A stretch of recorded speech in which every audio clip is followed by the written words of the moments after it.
Hello, my name's Steve Mitzner. This is my 38 Indian 4-cylinder, 80 cubic inch, 3-speed. Purchased, I got it in about 1969 actually, and I rode it for a couple of years, and the engine was in need of rebuild, and afraid of blowing it up. I tore it apart, and Ken Young told me it's going to be a lot of money to rebuild it. It didn't have it, so I shoved it under the bench for 40 years. And then recently, a few years ago, got inspired and rebuilt the engine, had it done. New pistons, new barrels, rings, basically a major engine overhaul, and new clutch. Put it back together. I got about 400 miles on it now, and phase one. I guess in phase two I'll do the cosmetic. But a lot of people have told me they like it the way it is. It's old rustic original patina, which about 80% of the people that look at it tell me no, don't paint it. But so I'm up in the air about that. Nice riding bike, very smooth. One amazing thing, you can, when it's running right, you can take off and practically at 5-10 miles an hour in high gear and just chug up to 80 miles an hour is all the faster I've ever had it. And the one thing that I liked about this bike particularly, they've basically only made it for 2 years with the modern engine that came out in 1938, which this is. They put this modern engine, and it was basically their old frame design, the rigid frame and the unskirted fenders. And they only made a model that looked like this for 2 years. Then they kept the same engine, went to a rear plunger suspension and full skirted fenders. And leaf spring front end, kind of unusual. But it was one of the more coveted designs of the 4-cylinder, I'm told, but I like it because I think it looks pretty cool. It's got internal expanding brakes, which they work pretty good.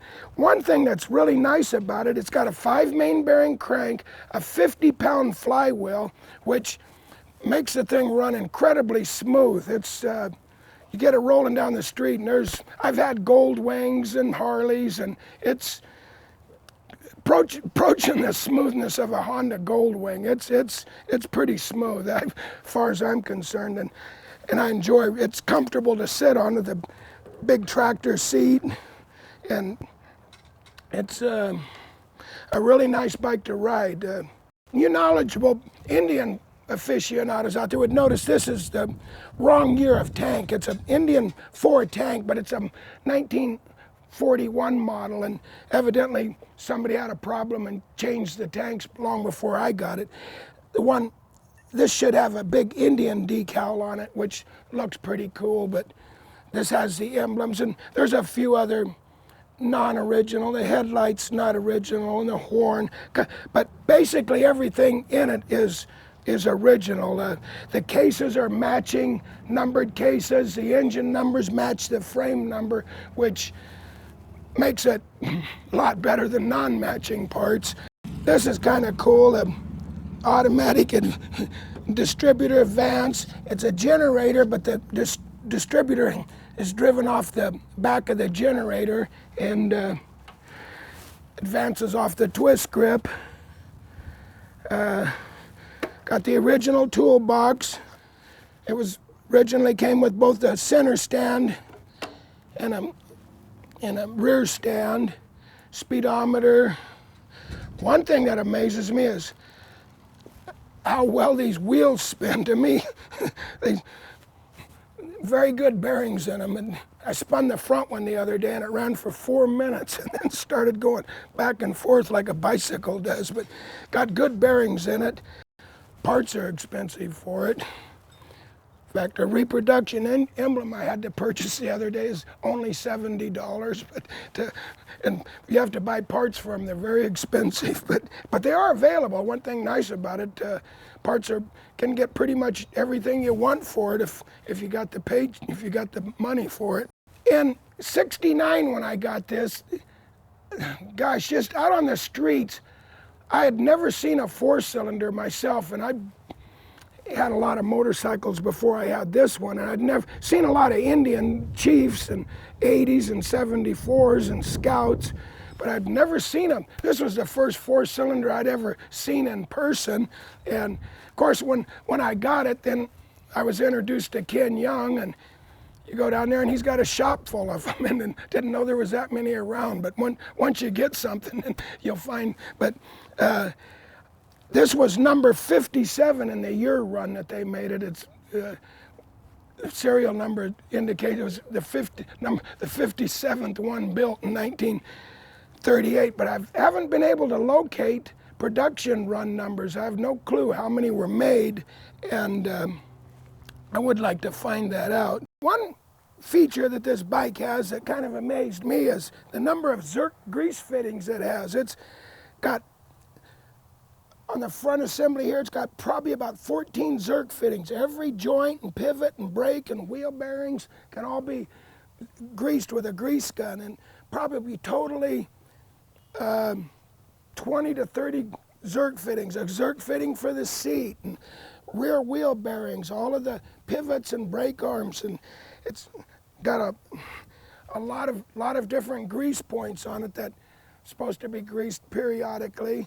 It does have a 3-quart standard, like full pressure oil system, and pretty just like a modern car engine. The oil system and the engine, how it lubricates. When it originally came out from the factory, it had a heat riser system that would take heat off the manifold and preheat the intake manifold to prevent carburetor icing, but that was removed when I got it. Pretty much everybody that has these that I've seen removes those. But if they are original, they'll have a heat riser tube that this doesn't have.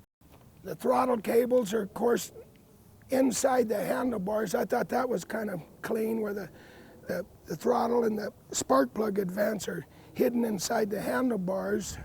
This is an original reproduction exhaust system, 2.5. It's straight pipe with a small fishtail, and there's no baffles or nothing in it. It's not terribly loud, but if it had baffles in it, it'd be, but that's the way they made it back then. It's a good old bike, and they don't make them like this anymore, and I'm kind of lucky that brother found it for me stumbled across it in the newspaper, and back in '69, and horse traded the guy out of it, and he was asking $900 for it, but I probably got it for less because I gave him $400 and horse traded him with it for some other items, and glad I got it. Before I got this bike, I had 2 knuckleheads and a couple of panheads. And about the time I got this, I had a Goldwing at the time I bought this, a little after that. And of all the bikes I had, of course, this is the rarest, and it's very smooth riding. And the only thing that would be any more comfortable to ride would be the Goldwing that I had. But I've had other Indians. I had a 74 Indian flathead. It was a chopper. Most of my Harleys were choppers that I had back when I was a kid, built choppers, extended front ends, and the whole 9 yards. Now I like this. So you're gonna hold on to this one forever, huh? Yeah, till I can't ride it no more, and then I'll take it with me when I go. Otherwise I won't go.